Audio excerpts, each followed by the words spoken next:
महानवमी की हार्दिक बधाई। अथ नवमो अध्याय।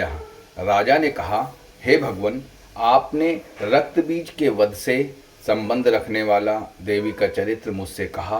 रक्त बीज के मृत्यु के उपरांत क्रोधित शुंभ और निशुंभ ने क्या किया, अब वह मैं सुनना चाहता हूँ। ऋषि बोले, हे नृप, रक्त बीज के सेना सहित मरने पर शुंभ और निशुंभ बहुत क्रोधित हुए। इस प्रकार अपनी बहुत सी सेना का विनाश होते हुए देख निशुंभ देवी के आगे दौड़ा। उसके साथ असुरों की प्रधान सेना थी और उसके आगे पीछे तथा पार्श्व भाग में बड़े बड़े असुर थे, जो क्रोध से होंठ चबाते हुए देवी को मारने आए। वह महावीर्य शुंभ भी अपनी सेना सहित बड़े क्रोध से चंडिका देवी को मारने आया। तदंतर देवी के साथ शुंभ और निशुंभ का भयंकर संग्राम हुआ और उन असुरों ने मेघ की वर्षा के समान बाणों की वर्षा की।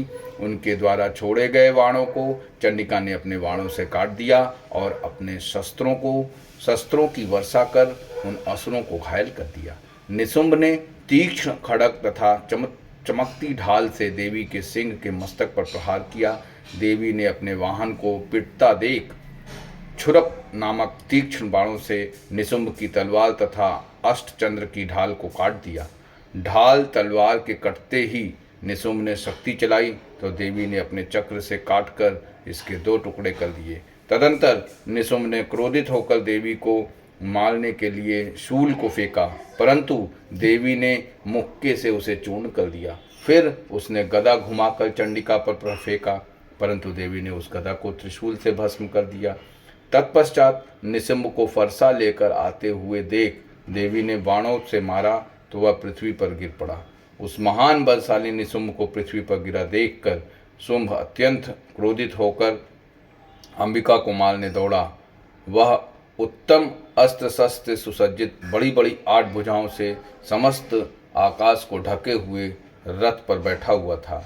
देवी ने शुंभ को आते हुए देख शंखनाद किया तथा धनुष की प्रत्यंचा से अति दुस्सह शब्द किया। वह असुर सेना के तेज को नष्ट करने वाला घंटे का शब्द किया, जिसकी ध्वनि संपूर्ण दिशाओं में व्याप्त हो गई।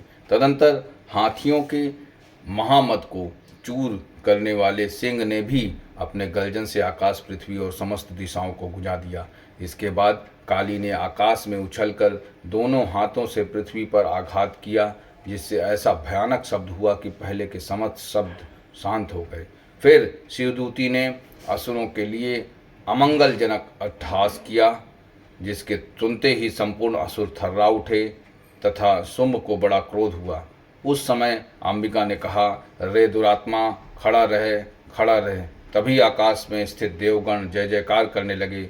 उस समय शुंभ ने अत्यंत भीषण अग्नियुक्त शक्ति छोड़ी, जिसे देवी ने अपनी महोल्का नामक शक्ति से काट डाला। हे राजन, फिर शुंभ के सिंहनाद से तीनों लोक पूरित हो गया तथा वज्राघात के सदृश ऐसा भयंकर शब्द हुआ कि जिसने सभी शब्द जीत लिए। शुंभ के छोड़े गए बाणों को देवी ने और देवी के छोड़े हुए बाणों को शुंभ ने अपने उग्र बाणों से हजारों टुकड़े कर दिए। फिर क्रोधित होकर चंडिका ने शुंभ को त्रिशूल से मारा, जिससे वह मूर्छित हो पृथ्वी पर गिर पड़ा। इतने में ही निशुंभ की मूर्छा दूर हुई और उसने धनुष लेकर बाणों से देवी काली और सिंह को घायल कर दिया। फिर उस असुरराज ने 10,000 भुजाएं बनाकर चक्रों व बाणों से देवी को आच्छादित कर दिया। तदंतर भगवती दुर्गा ने क्रोध युक्त हो अपने बाणों से सब चक्रों तथा बाणों को काट डाला। फिर असुर निशुंभ बड़ी शीघ्रता से गदा लेकर देवी को मारने दौड़ा। आती हुई गदा को देख चंडिका ने उसे अपनी तीक्ष्ण धार वाली तलवार से काट डाला। फिर उसने त्रिशूल उठा लिया। देवताओं को दुख पहुंचाने वाले निशुंभ को शूल हाथ में लेकर आते हुए देख तत्काल ही चंडिका ने उसके हृदय में अपना शूल मार दिया। शूल से घायल होते ही उसके हृदय से एक दूसरा बलवान तथा पराक्रमी पुरुष ठहर ठहर कहता हुआ प्रकट हुआ। उसके प्रकट होते ही देवी ने हंसते हुए तलवार से उसका सिर काट दिया और वह भूमि पर गिर पड़ा। तदंतर सिंह अपने तेज दांतों से असुरों को खाने लगा। उधर काली तथा शिवदूती भी अन्य असुरों को खाने लगी।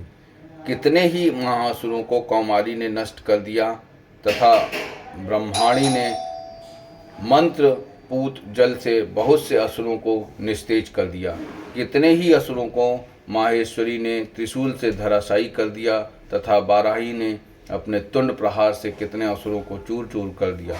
वैष्णवी ने चक्र से असुरों के खंड खंड कर दिए। ऐन्द्री ने वज्र से बहुतों को मार गिराया।